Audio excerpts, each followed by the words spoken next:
चलिए, खास पेशकश हमारी ब्रोकर बोले, जिसमें तमाम अंतर्राष्ट्रीय ब्रोकरेज हाउसेस की रिपोर्ट फटाफट हम लेकर के आते हैं और बताते हैं इन्वेस्टमेंट के लिहाज से आपके लिए अभी कौन से शेयर बेहतर रहेंगे। और सिर्फ विदेशी ब्रोकरेज हाउसेस की रिपोर्ट पे निर्भर नहीं रहते, हमारे अपने जो घरेलू एक्सपर्ट हैं रचित जी जैसे, उनकी मोहर जो है जब तक नहीं लगती किसी शेयर पे, फिर वो जो है सही नहीं होता। चलिए बताइए, हर्ष हमारे साथ जुड़ चुके हैं। जी, पहली कंपनी है मॉइल।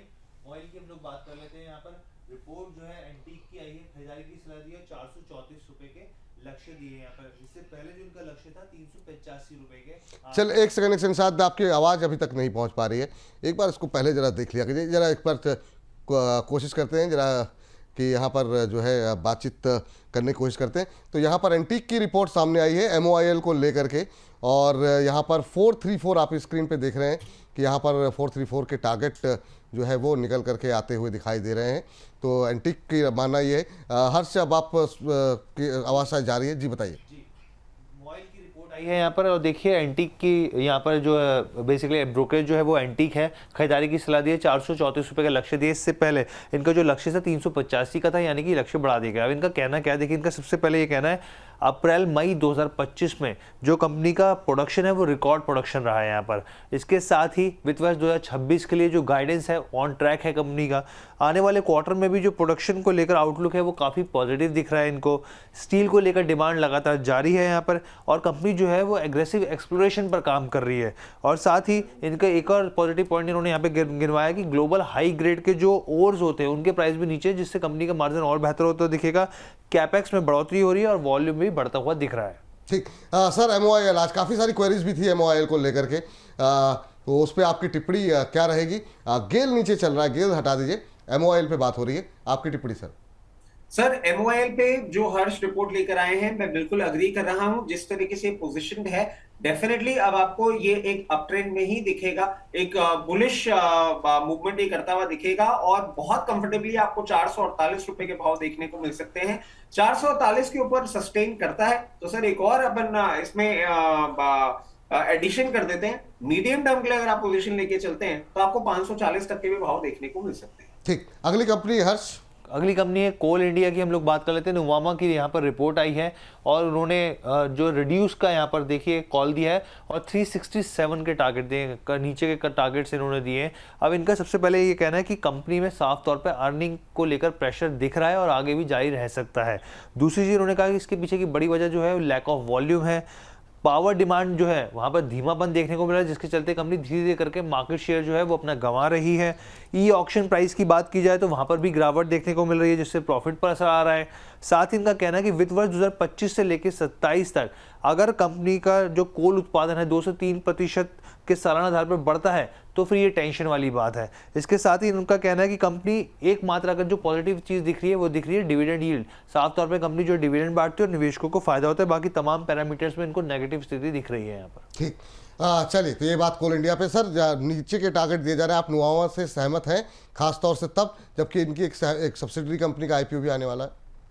सर एक्चुअली एक और चीज मैं ऐड करना चाहूंगा। नुवामा ने जो अपनी बात कही है कि पावर डिमांड, सर इसी वीक हमने देखा है कि पावर डिमांड, अभी पीक पावर डिमांड वाला टाइम आने वाला है, जिसमें हम लास्ट ईयर से भी एक्सपेक्ट कर रहे हैं अपसाइड आता हुआ।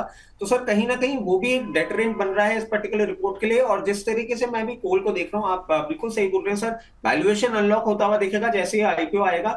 इसमें हम शॉर्ट साइड नहीं बैठेंगे, वेट करेंगे। 405 रुपए का या 408 रुपए का ब्रेकआउट देगा, उसके बाद सर 442 रुपए तक जा सकता है। इस रिपोर्ट को अवॉइड करेंगे, इस रिपोर्ट को अवॉइड करें, नुवामा की रिपोर्ट को। चलिए ठीक है, बहुत दम है यहाँ पे और बहुत सारी चीज़ें हो रही हैं यहाँ पर, ये बात मेरा भी मानना है सर, बिल्कुल सही बात है। हर्ष, अगली कंपनी है एजेक्स इंजीनियरिंग की, हम लोग बात कर लेते हैं। सिटी की रिपोर्ट है, न्यूट्रल की इन्होंने राय दी और 621 रुपये के लक्ष्य दिए इन्होंने। अब इनका कहना है कि देखिए इन्होंने सबसे पहले फाइनेंशियल जो अनुमान है उस पर कटौती कर दी है। वित्त वर्ष 2026 के लिए जो प्रॉफिट अनुमान है वो 8.5%, और वित्त वर्ष 2027 के लिए 8.1% के जो अनुमान है प्रॉफिट के वो घटा दिए हैं।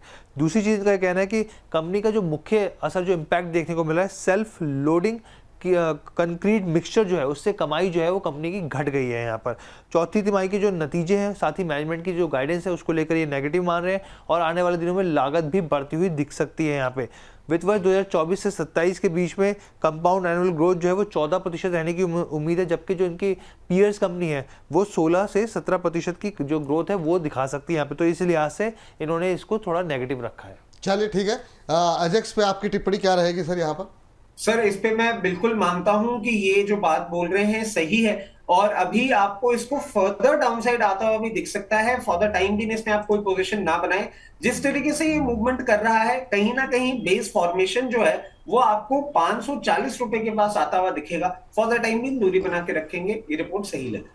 ठीक, ये बात है अजेक्स पे। लास्ट कंपनी आज की हर्ष कौन सी होगी? जी, 197 कम्युनिकेशन, पेटीएम की हम लोग बात कर लेते हैं। यहाँ पे पेटीएम के ऊपर यूबीएस की रिपोर्ट है, न्यूट्रल की सलाह दी और 1000 रुपए के प्रति शेयर के भाव के टारगेट दिया। हमें जिस तरह की देखिए खबरें चल रही थी लगातार, यहाँ पर जो वित्त मंत्रालय की तरफ से भी सफाई है। पहले खबर यही थी कि जो यूपीआई पेमेंट है 3000 के ऊपर, तो उसके ऊपर एमडीआर लगता हुआ दिखेगा, लेकिन यहाँ पे वित्त मंत्रालय की तरफ से यहाँ पे क्लैरिटी हो गई कि ऐसा कुछ भी नहीं होने जा रहा है। अब यूबीएस की रिपोर्ट का साफ तौर पे कहना है अगर ऐसा होता तो कंपनी के लिए पॉजिटिव होता, क्योंकि यहाँ पर अगर ऐसा नहीं हो रहा है तो कंपनी की जो एबिटा है उसमें साफ तौर पे वित्त वर्ष 2026 से 27 को लेकर उसमें 10% की कटौती देखने को मिल सकती है, और जो तमाम तरह की इंसेंटिव्स हैं उस पर भी इम्पैक्ट देखने को यहाँ पे मिल सकता है। तो इसलिए इन्होंने इस पर 1000 रुपये के टारगेट दिए, और साफ तौर पर जो और दूसरे काउंटर जैसे सी इन्फो है उसमें भी गिरावट देखने को मिल रही है इसके चलते। चलिए, आज सुबह से दबाव है, इसके साथ साथ ग्राफिक्स भी इसके साथ साथ चलाते रहिए। हमारे जो दर्शक अभी जुड़े हैं उनको पता लग जाएगी।